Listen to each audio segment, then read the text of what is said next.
Welcome to Devotionary, where we make the Bible accessible and applicable.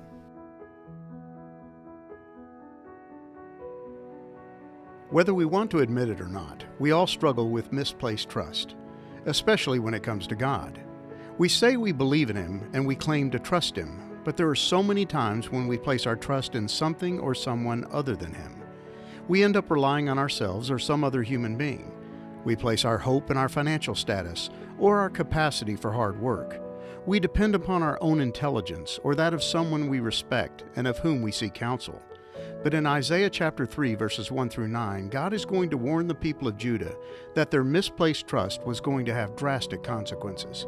Their propensity to turn their back on God and turn to other forms of salvation was going to eventually blow up in their face. Their many false gods were going to be exposed for what they were, the fabrication of man's imaginations and hands. And even the leaders the people of Judah had come to trust would be revealed as lousy replacements for God. When we forsake God and replace Him with gods of our own making, we will always end up disappointed and disillusioned.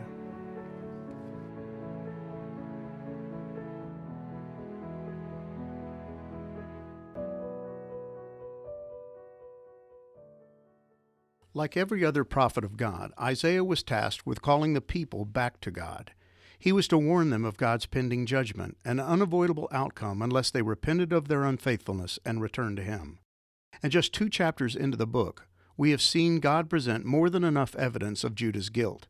His punishment of them is not a matter of if, but when. And as chapter 2 revealed, there will be a now, not yet aspect to God's judgment. They will experience His wrath in the immediate future, but also in the far distant day to come. Chapter 2 also ended with a summation of Judah's problem. They had put their trust in men rather than God. Even their worship of false gods was essentially a trust in men, because idols are nothing more than the result of man's imagination and creativity. Their land is filled with idols. They bow down to the work of their hands, to what their fingers have made. Isaiah 2 verse 8. But the day was coming when they would rid themselves of all their fabricated gods. In that day, mankind will cast away their idols of silver and their idols of gold, which they made for themselves to worship. Isaiah 2 verse 20. God was out to destroy their love affair with man. He is a jealous God who will not share His people's affection with anyone or anything else. Yet the people of Judah loved worshiping man and the works of his hands, from the precious metals he mined to the fortified walls he built, from his handcrafted gods to his beautifully crafted ships and cities. God was going to hit them where it hurt. He was going to attack the very things in which they had placed their hope, faith, and trust, and He would start with the sources of their sustenance. The Lord God of hosts is taking away from Jerusalem and from Judah support and supply, all support of bread and all support of water. Isaiah 3:1. They say the way to a man's heart is through his stomach, and there's a lot of truth to that old maxim. Our physical appetites drive much of our behavior. They can have a powerful influence over our lives. Think about the Israelites as they journeyed from Egypt to the Promised Land. When they got thirsty or hungry, they grumbled and complained against Moses.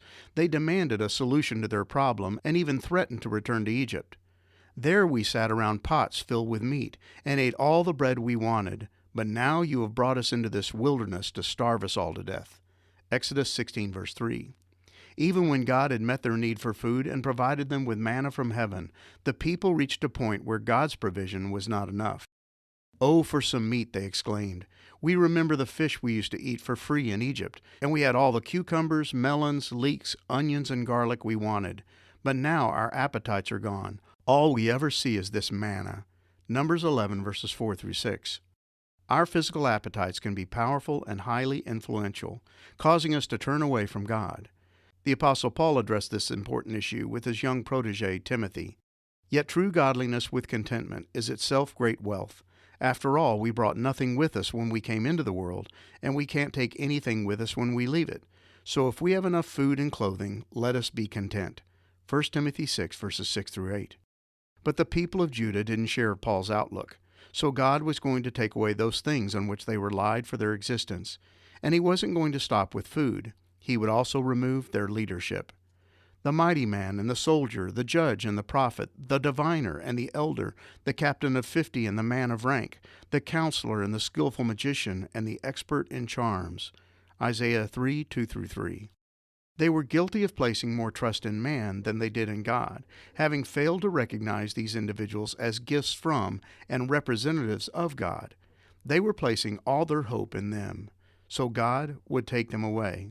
And when the Babylonians eventually defeated Judah, these were the very people that King Nebuchadnezzar took as slaves. He carried away all Jerusalem and all the officials and all the mighty men of valor, 10,000 captives, and all the craftsmen and the smiths. None remained except the poorest people of the land. 2 Kings 24, verse 14. God would leave Judah without their leaders. All the wisest and oldest of their men would be taken captive, leaving boys their princes, and virtual infants ruling over them. Isaiah 3, verse 3. The result of this lack of seasoned leadership would be chaos. People will oppress each other, man against man, neighbor against neighbor. Young people will insult their elders, and vulgar people will sneer at the honorable. Isaiah 3, verse 5.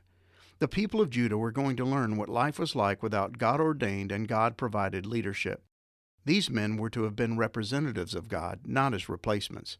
And things were going to get so bad and qualified leaders so rare that people would appoint men to rule over them based on some pretty sketchy qualifications. Since you have a coat, you be our leader. Take charge of this heap of ruins. Isaiah 3, verse 6. People will become desperate for someone to lead them, but even then they will fail to turn to God. Instead, they will seek out unqualified and incapable men who lack the wisdom and resources to do anything about their sorrowful condition. No, I can't help. I don't have any extra food or clothes. Don't put me in charge. Isaiah 3, verse 7.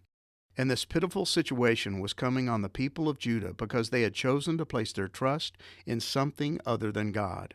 Their actions displayed an open disregard for God. They speak out against the Lord and refuse to obey him. They provoke him to his face. Isaiah 3, verse 8. And from God's vantage point, he could see through their false piety and ritualistic religious observances. They were simply going through the motions. They had no real love for or fear of God. They display their sin like the people of Sodom, and they don't even try to hide it. They are doomed. They have brought destruction upon themselves. Isaiah 3, verse 9. They deserved what they had coming to them. They had long ago lost any sense of moral responsibility. Their consciences had been seared by their constant exposure to false and faulty leadership. And just a few chapters later, Isaiah will describe their spiritual condition in stark terms. Those who call evil good and good evil are as good as dead, who turn darkness into light and light into darkness, who turn bitter into sweet and sweet into bitter. Isaiah 5:20. By turning away from God, they had left themselves with no moral compass by which to navigate life. Even their leaders had forsaken God, so that no one was able to provide them with wise and godly guidance. And this lack of divine leadership had created a moral void and a perfect environment in which every man did what was right in his own eyes. And the prophet Jeremiah provides an apt description of what happens when men reject God as their sole source of sustenance and strength. Their consciences become seared, and their capacity for righteous living becomes impossible. Are they ashamed of these disgusting actions? Not at all. They don't even know how to blush. Jeremiah 8, verse 12. God had made his expectations perfectly clear. His people were to have no other gods but him, and that included gods of wood and stone, as well as flesh and blood. They were to worship him and him alone, but they had failed to keep that law. It wasn't that they had stopped believing in him, it was that they had ceased trusting in him. Over time, they had put their hope in the things he had provided, rather than in him as their provider. They had ended up worshiping the creation rather than the Creator. And replacement gods not only will fail to deliver, they will always lead us away from the one true God.